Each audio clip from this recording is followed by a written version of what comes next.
So in case you missed it, Elaine Thompson clearing the air on her disappointing 5th place finish in the 100-meter final.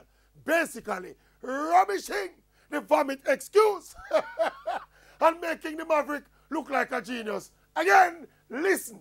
I'm disappointed and I'm happy as well because I'm healthy, I'm injury free, so I have to just tie my shoes, pick myself up and just move forward. I'm walking fine, my hamstring is great, I'm good.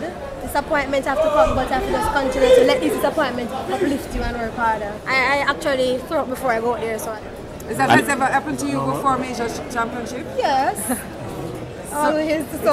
Always throw up before the event. Is that your? I mean, I've been working hard. I've been going through the rounds and rounds. And I mean, I wouldn't say the stomach affected me. I just didn't have that good race. You hear that? Just like I've been saying from day one. Question though, why is everybody making excuses for Elaine when Elaine herself not making any excuses? She's not even leaving it to interpretation. She said emphatically it was not the vomiting. And no, she don't know what happened in the race. She have to go and watch back the race and see what happened. And yet, everybody except Elaine and me find an excuse. Well, Elaine might need to go and watch back the race. Me watch it back already many times and me can tell her what happened. She panicked and executed a poor race.